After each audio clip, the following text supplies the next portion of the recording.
Boxing Truth here. I wanted to talk a little bit about Leo Santa Cruz, the current WBA featherweight champion of the world. This is not a fight review, but just want to talk a little bit about him and his career. Also, he's coming off a knockout win over Kiko Martinez on Saturday night at the Honda Center. Good action fight. Was probably the best action fight of the night of boxing Saturday from what was televised in the U.S. It was a physical mismatch. Santa Cruz almost got Kiko out of there in the first round, knocked him down a couple of times. From the jump, Santa Cruz was just too big, too lanky, and too busy for Kiko to get inside without getting hit too much. It was a good fight. Kiko was game. He's always been game in his career. However, he was just outmatched and outgunned. He tried to win even though he was taking a lot of shots. Could have been dangerous because Santa Cruz is not a big puncher, not a one-punch knockout artist. So if that fight if it would have went further, could have been very damaging for Kiko Martinez. But the fight ended up being stopped in the fifth round as Santa Cruz was just too busy. He landed too many punches, and you could have got him out of there a lot earlier. Could have ended very quickly. It would have been a very quick night for Showtime Boxing because the undercard, the Ceja Ruiz fight, ended in about 95 seconds. So ended up getting a few rounds of work in. Santa Cruz has made his first defense of his title at featherweight. And now the future is very bright for Leo Santa Cruz. He has a lot of options, and Haymon, he views Santa Cruz as one of his favorites right now. He's definitely at the top of the list of what Haymon really cares about in terms of his clients. He sees a lot of opportunities for Santa Cruz, a lot of money that can be generated. And Santa Cruz, he has a pretty solid fan base out west in California. His fight with Mares was probably to date the best fight PBC has put together since they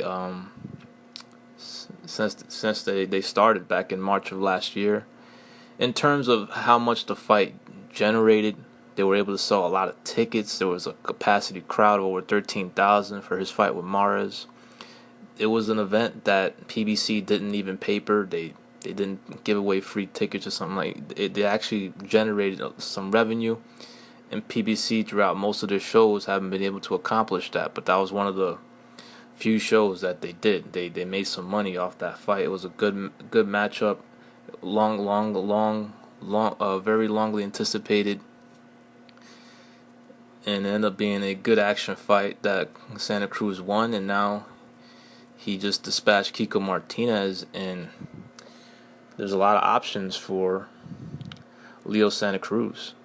And of course, the most logical next step will be a fight with Carl Frampton for his next fight. Frampton's coming off the close fight with Quigg. Mixed opinions about that fight. Some felt Frampton won, others felt Quigg did enough. Close fight. Could have went either way. A draw is probably the best result. Wasn't the best fight, and the rematch right now is not desirable because of how the first 8 rounds of that fight went. So Frampton will go another direction instead of a rematch with Quigg, and Leo Santa Cruz, I expect, will be in another major fight this year following his destruction of Kiko Martinez. And it's a good fight for Leo Santa Cruz. I favor him over Frampton simply because Leo is very lanky, tall, in his prime. He's undefeated like Frampton. Both guys are in their primes, but Frampton just hasn't looked good in his last couple of performances. He got the decision against Quigg, but he didn't look good. I wasn't impressed at all with his performance. He was just as scared as Quigg in the first half of the fight. Didn't take chances. He threw punches but wasn't landing. Got credit for rounds that were pretty much practically even rounds. and I see Santa Cruz making it won't be easy work, but I see him beating Frampton right now. And I see that being the next fight. Frampton's not gonna go. He's not gonna fight Rigondeaux.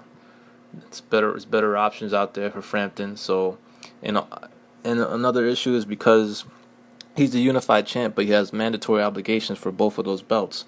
So he has a choice. Will he fight Rigondeaux for less money? Will he fight Shinko Wake for less money? Or will he fight Leo Santa Cruz either in America or on his soil for the biggest payday? Yeah, he's definitely going to move up and fight Santa Cruz for his strap. It'll be a significant fight, more bigger fight, more high profile fight. And it's a fight that would definitely generate more money than the other options that Frampton has. And the Quigg rematch right now, it's just, that's not going to be immediate. Quigg suffered a broken jaw in the fight, which did affect his performance. And Santa Cruz, he's going to be tough to beat on the Haymon side of his stable. I think Santa Cruz is one of the best fighters Haymon has in his stable.